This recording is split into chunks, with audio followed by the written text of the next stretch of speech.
Now that Halo Infinite is fully out, or wherever people consider fully out nowadays, that means the beta just ended for the game, which was where everyone got the multiplayer about a month early. And while I did do a review on the test flight, I didn't do a review on the beta, and I would say the flight was much different than this beta, and for that I want to do an updated review for this game.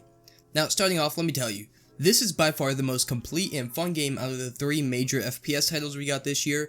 The game has its problems for sure, but if you were just to get one out of the 3, this is the one to go for. The multiplayer, while limited, was incredibly fun and had me coming back daily. Now you know you have a good game on your hand when you have only like 3 modes, and I keep coming back to play them daily for hours on end. Personally, I find myself playing Big Team Battle mostly when I wasn't playing Ranked, and Big Team Battle in this game is amazing. The maps are just the right size and have a great design to them, and none of the maps make you feel like it takes forever to get from one side to another, and they also don't feel like they don't belong as well, which is always something good.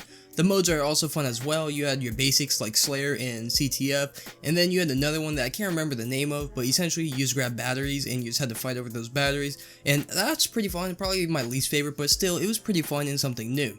The other multiplayer mode though that you had was normal play or casual play, wherever it's called.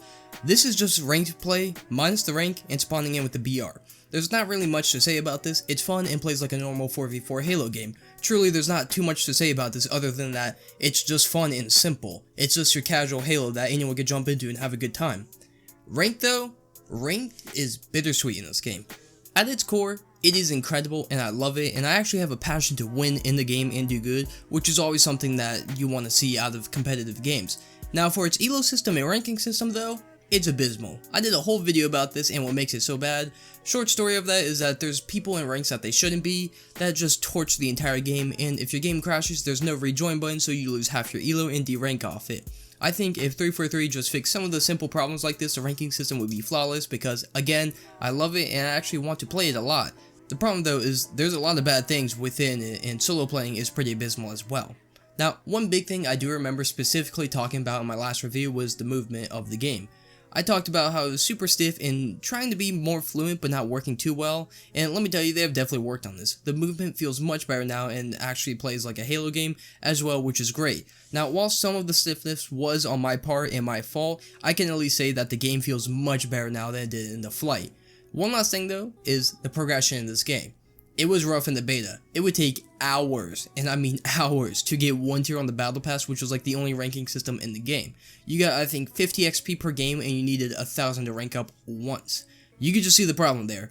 Thankfully now you get a couple hundred XP per game, so it's a little less annoying, but progression in this game is still rough. And another thing that is equally as rough as well is the microtransactions and customization.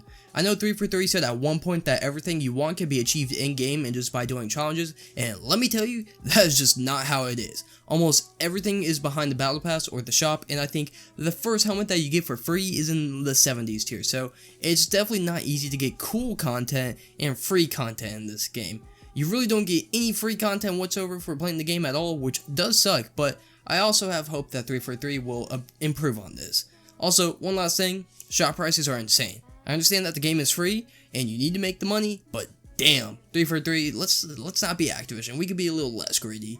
Overall though, Halo Infinite is by far the best game to come out of the 3 juggernauts of FPS titles this year, and is the most fun I had so far. Just, it has some glaring issues that need addressing, and half the content that would normally come out with a full release is just not here, like Forge or the co-op campaign. It's kinda annoying not having these things, but I still enjoy myself on this game and have fun, so I guess I'll let it slide for right now. For the future though, I hope that this game only gets better and continues to just absolutely spit all over COD and Battlefield. 343 has a lot of potential right now, and to what it looks like they've ironed out their previous problems from Halo 4 and 5, but it's also easy for them to mess up. Hopefully though, and for real this time, not like my false hope for COD, they will actually continue to make this game great and actually make it one of the best Halo games of all time. If you did enjoy the video though, make sure not to leave without leaving a like and subscribing for more, but until next time, see ya.